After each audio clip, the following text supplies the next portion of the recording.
They didn't think I'd hear it, the way they whispered like the walls had gone deaf. But houses remember, and so do women like me. My name is Margaret Ellison. I'm 68 years old, a widow for the past 11 years, and until recently, the quiet kind of woman people assumed would fade politely into the wallpaper. I never had children of my own, but I've raised enough people to count, cooked enough meals, listened to enough heartbreak, paid for more than a few crises that weren't mine, all without asking for anything in return, except maybe a little decency. It was my late husband John who once said, "Family will test you in ways strangers never dare." At the time, I thought he was being cynical. Now, I think he was being merciful. The house I lived in, I suppose, was never just a building. It was John's grandfather's. Then it became ours. Over the years, we poured everything into it: time, savings, love. After John passed, it was just me. And for a while, that was enough. Then Beth came back.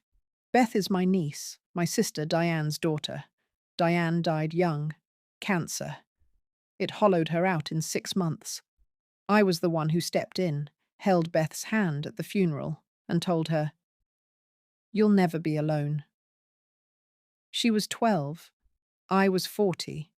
And from that moment on, I became more than an aunt. I was her fallback, her backup, her quiet guarantee. So when Beth and her husband Greg asked if they could stay at the house, just for a while, after they hit some financial bumps, I said yes, without hesitation. It was meant to be temporary. I even moved into the smaller bedroom and let them have the master suite. No complaints, no strings. Over the next few months, they started making little changes, rearranged the furniture, repainted the dining room. Beth once suggested knocking out a wall to make the kitchen more open concept. I laughed. I thought it was a joke. Turns out, I was the punchline. I first heard about the party from my neighbor, Judith. "Oh, it's so lovely they're throwing that big birthday bash for Beth. I didn't know you were hosting." Her smile was bright and innocent. My stomach turned. I hadn't been told there was going to be a party, let alone that it would be at my house. That night, I sat in the back garden, knees stiff, mug of lukewarm tea in my hands. Inside, through the kitchen window, I could see Beth moving around like she owned the place. She had her phone tucked between her ear and shoulder, laughing. I wasn't trying to eavesdrop, but the wind carried her words to me all the same. "Just don't invite her, okay? She brings nothing. Honestly, she just hovers." There was a pause, then laughter, light and cruel. I felt something loosen in me, like a button snapping off a coat I'd worn too long. My heart didn't race. My blood didn't boil.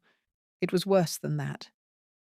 I just felt hollow, like someone had scooped me out from the inside and left the shell, standing. "She brings nothing. Not thank you. Not she raised me. Not even this is her home. Just nothing." I went to bed early that night. Didn't say a word, but I didn't sleep either. Instead, I lay there staring at the ceiling, thinking of the photo I'd seen earlier that day while cleaning, Beth at 16, holding the puppy I surprised her with for her birthday. Her eyes were red from crying, but her smile was real. I'd made that smile happen. I'd worked double shifts to afford that dog. Was that nothing? I thought of John, how he used to say, "You can be good to people and still be forgotten. That's the hard truth." I never believed him, until now. By morning, something inside me had settled. Not like dust, no, like a decision. They didn't want to invite me? Fine. But I would still show up. And this time, I wouldn't come empty-handed. The thing about old houses is, they don't just hold furniture. They hold moments. Memories that creak under your feet and whisper through the curtains. That house, my house, was never meant to become a battleground. It was a home built with love, one slow, splintered board at a time. John and I bought it just after we got married. It was falling apart then, roof leaking, windows swollen shut with time. But we had dreams bigger than the floors. Every weekend we fixed something. He replaced the floorboards. I painted the shutters red. We planted roses out front, even though we knew Ohio winters would try their best to kill them. We didn't have children. We tried, for a while. I miscarried twice. Quietly. Painfully. He held me every time, and we never said the word failure. Instead, we poured everything we would have given to a child into that house, into each other. Then came Beth. When Diane passed, Beth had nowhere else to go. Her father had disappeared years earlier, and Diane hadn't spoken to much of the family. I remember the knock on the door that day. Beth stood there in oversized clothes, clutching a garbage bag full of belongings, eyes too old for 13. She didn't cry, not until she stepped into the kitchen and saw the pie cooling on the counter. Diane used to make pie. That broke her. I raised Beth like my own. School mornings, packed lunches, late-night homework stress, sleepovers, heartbreaks. Every messy, beautiful part of being a teenage girl. I was there. I missed her graduation because of pneumonia. I still regret it.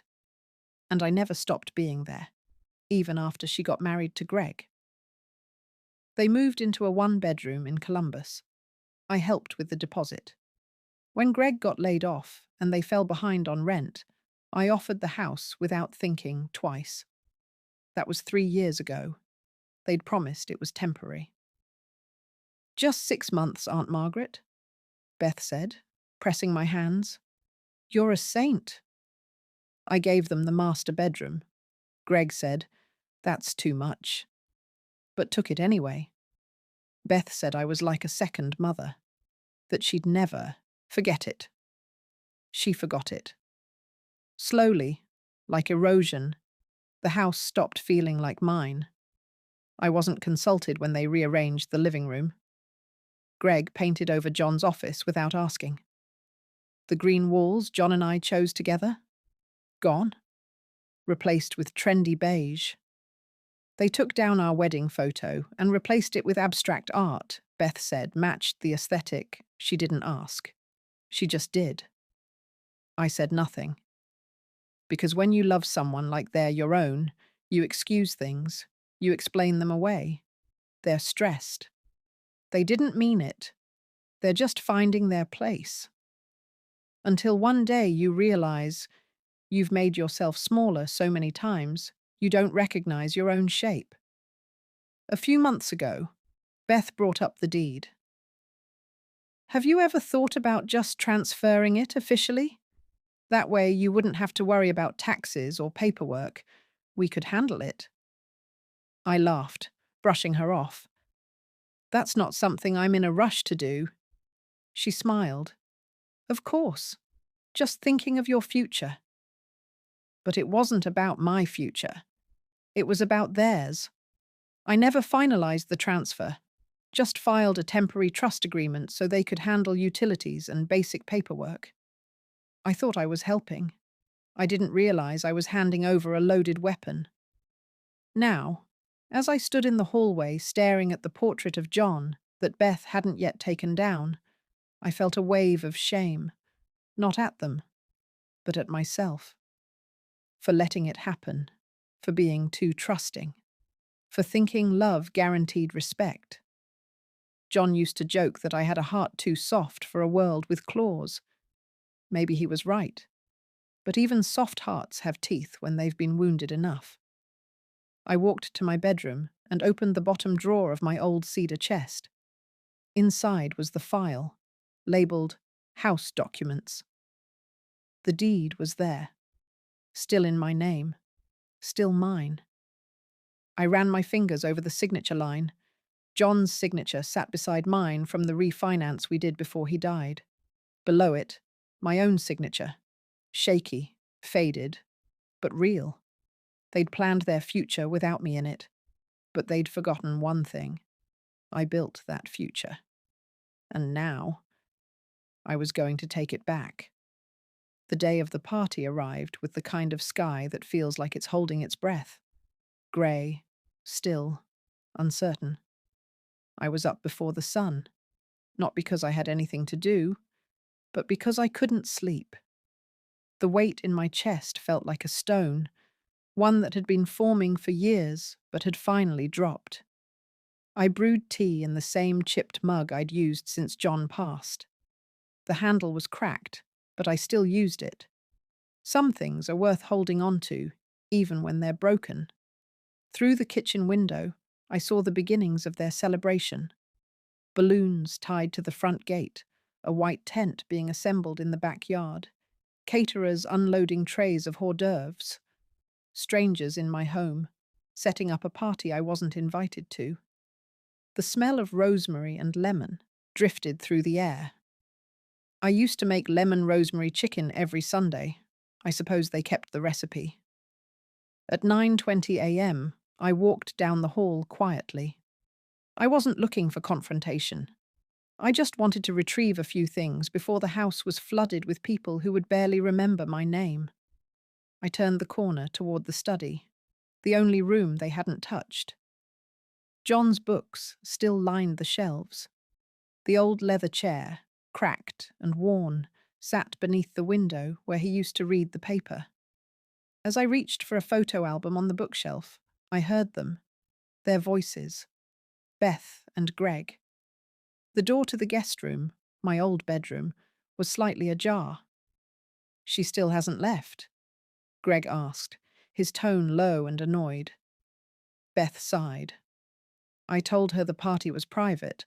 I don't know why she's being so clingy lately. I mean, this isn't a retirement party. It's my birthday." "You said she'd be gone by now." "She's old. She'll forget. She always does." I froze. Forget? Like I hadn't raised her? Like I hadn't sacrificed my own dreams so she could chase hers? Greg laughed. "If she's not out by the time the guests arrive, we'll just tell her the caterers need the room." Beth chuckled. "She'll sulk for a few days, but what's she gonna do? Sue us?" There was a pause, and then I heard the one sentence that silenced everything else. "She's lucky we even let her stay. She brings nothing." Again, she brings nothing. I stepped back slowly, my breath shallow. I pressed one hand to the doorframe to steady myself, the other clutching the photo album to my chest. My fingers shook, but not from fear. No, something else was rising in me now. Something heavier, sharper. I walked back to my bedroom without a sound, closed the door gently, and sat on the edge of the bed. The curtains were drawn, casting the room in soft shadow, the kind of light that makes you think of endings. I stared down at the album in my lap. The cover was worn and bent at the edges, but the memories inside were crisp. Beth's first day of high school, the night I stayed up sewing her prom dress, her graduation. All moments I had given her, all forgotten. And in that stillness, I made a choice. I reached under my bed and pulled out the box where I kept the deed, the trust papers, the unsigned transfer. I took out the file and placed it on the nightstand. Then I changed into something simple, a pale blue dress John had always liked, one I hadn't worn in years. I brushed my hair back into a low bun, slipped on my flats, and tucked the deed into my handbag. I didn't look in the mirror. I didn't need to. I already knew who I was. Let them have their party. Let them laugh. Let them play host in a house they never earned. I wasn't going to stop them, but I was going to remind them. They were only borrowing a home I had already decided to take back. And today, I wasn't showing up empty-handed. I arrived at my own home 20 minutes after the first guest. Not with drama, not with noise, just me, my purse, my flats clicking softly against the stone path, and the deed folded neatly inside my bag. I walked past the balloon arch Beth had ordered, the big wooden sign staked in the yard. Happy 40th, Beth. Let the new chapter begin. A chapter, all right. Just not the one she was expecting. I stepped through the open front door, and the music hit me first. Some upbeat pop song I didn't recognize. Inside, the house looked unfamiliar, like it had been dressed up for someone else entirely. The photographs of John and me had been replaced with stock family portraits, smiling strangers in frames that meant nothing. Even the scent was different. No cinnamon, no lavender from the linen closet, just potpourri and catered perfume. Beth spotted me from across the room. Her smile froze mid-sentence. Aunt Margaret. She hurried over, her heels clicking faster than her thoughts. I, we didn't think you were coming. I thought, you weren't feeling up for it? I smiled gently. I wasn't invited. But I live here, don't I? Behind her, Greg looked like someone had swallowed his tongue. He didn't greet me, just shifted awkwardly beside the mimosa bar. Beth opened her mouth to reply, but I walked past her. Calm. Measured. I didn't need her welcome. I walked into the living room and set my purse down on the old piano bench. It still had dust in the corner. She'd missed a spot. I took out a single manila envelope and placed it beside the birthday cake. White frosting, gold accents, 3 tiers tall. The envelope was addressed simply, "To whom it may concern." Then I turned and walked through the French doors onto the back patio. The roses I'd planted decades ago were blooming just over the fence, their petals blushing in the sun. I sat on the edge of the porch swing and waited, not for drama, not for a scene, just for the truth to arrive. Inside, guests laughed and clinked glasses. Some recognized me and gave soft hellos. Others glanced at me like I was part of the furniture. I didn't care.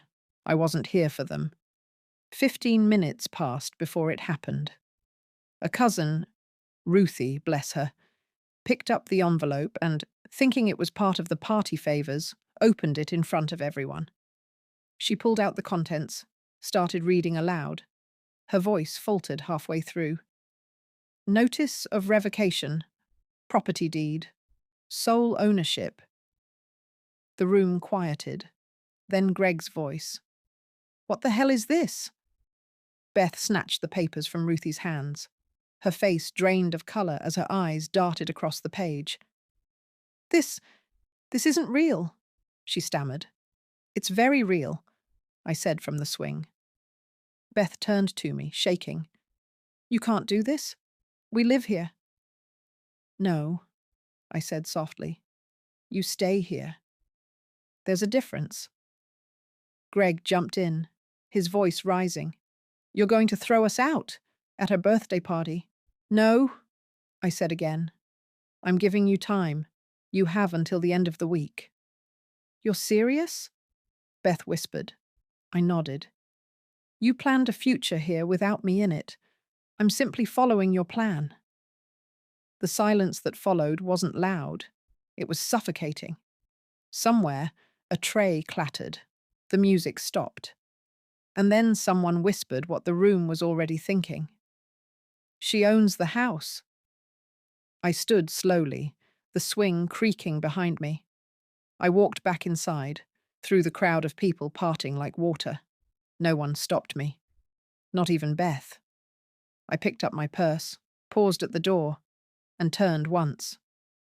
This home was built with love, not entitlement. I hope someday you remember the difference. Then I left, not with drama, not with regret, just dignity and the deed in my bag.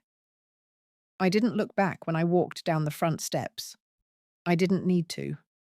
I already knew what that envelope would do. The moment Ruthie read the first lines out loud, the air had shifted. You could feel it, like the windows had been opened in a storm. Every whisper in that room turned into a silence that screamed. And for once, I wasn't the one sitting quietly in a corner, waiting to be acknowledged. I was the one being remembered. They always assumed I was too soft to fight back, too lonely to stand up, too grateful to make demands. But I had spent my whole life giving pieces of myself away, to students, to Beth, to people who said thank you with one hand while reaching for more with the other. So, no, I didn't feel guilty. I felt awake. I drove across town to the place I'd already arranged the week before, a small rental cottage tucked near the edge of a lake, surrounded by birch trees and the kind of quiet you can only earn after you've been ignored for too long. The cottage owner, a kind woman named Claire, met me with a key and a smile. Everything's set up just how you asked. Peace and privacy. Exactly what I needed. Inside, I set down my bag and opened the windows. The lake shimmered in the afternoon sun. Birds sang. There were no echoes of slammed doors, no half-heard laughter that wasn't meant for me. Just space. I turned off my phone and made a pot of tea. By sunset, the sky was streaked in pinks and purples, and I could almost hear John's voice again. You don't owe anyone your peace. He always knew how to cut straight to the bone. Later that evening, I finally opened my phone again. Not to reply, just to observe. Beth had texted once, then twice, then called. Aunt Margaret, I think there's been a misunderstanding. We need to talk, please. Then came Greg. You can't just do this. We've put work into that house. You said we could stay. Work. They painted 2 rooms and planted decorative grass. Meanwhile, I had poured decades into those walls. Love, loss, marriage, mourning. And they thought they were owed something just because they lived there. I didn't answer. I wouldn't. They needed silence to finally hear what I had stopped saying years ago. The next morning, my phone buzzed again. This time, the messages weren't sweet. You're being cruel. How could you do this to your own family? We'll fight this if we have to. That one made me laugh. A cold, tired laugh. Because what they didn't know, what they never thought to ask, was that I'd already secured everything. The legal transfer had never happened. The trust had been revoked. And I'd met with a lawyer 2 weeks before the party, Michelle Barrett, a woman with a spine of steel and a filing cabinet of receipts. Michelle had looked me straight in the eye that day and said, You're not being petty. You're reclaiming what was always yours. She filed the eviction paperwork quietly, timed with the notice they found in the envelope beside the cake.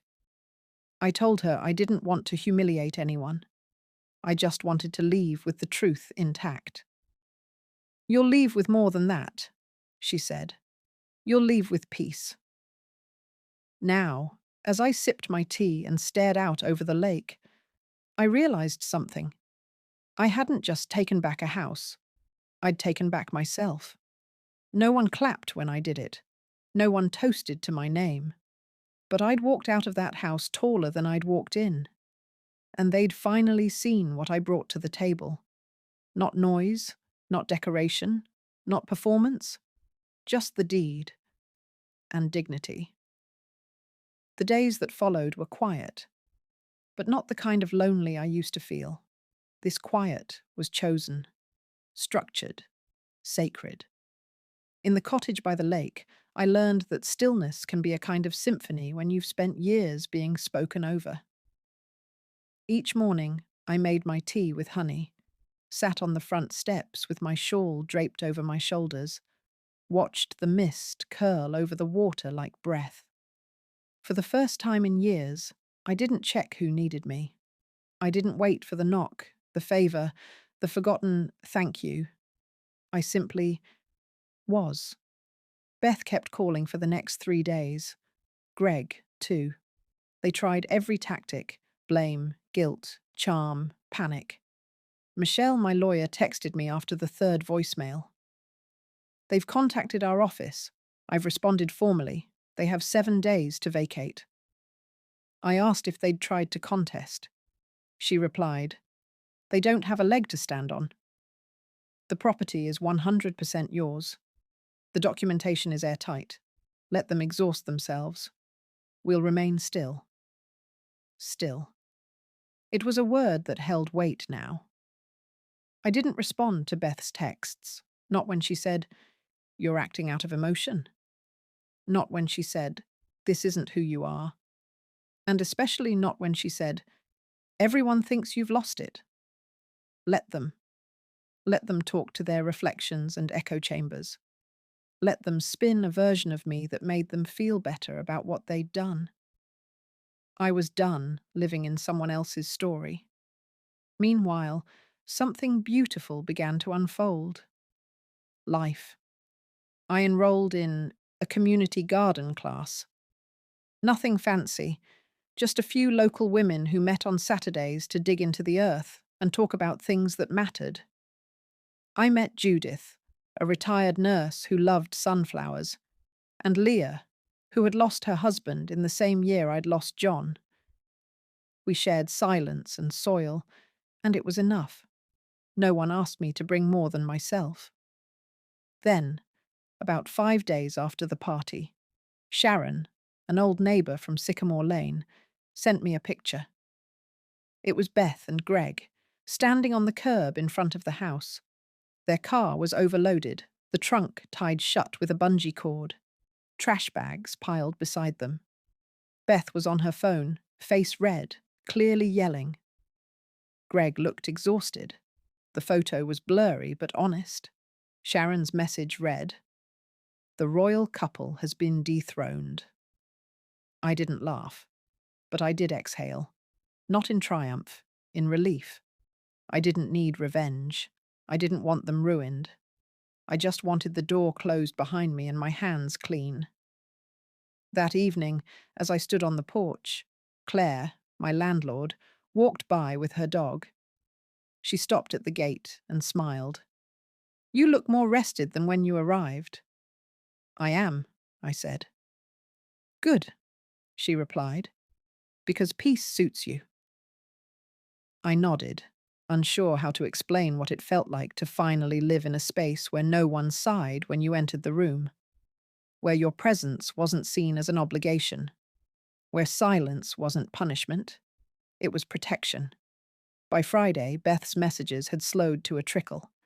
Then, that afternoon, just as the sun was lowering past the trees, my phone buzzed one last time.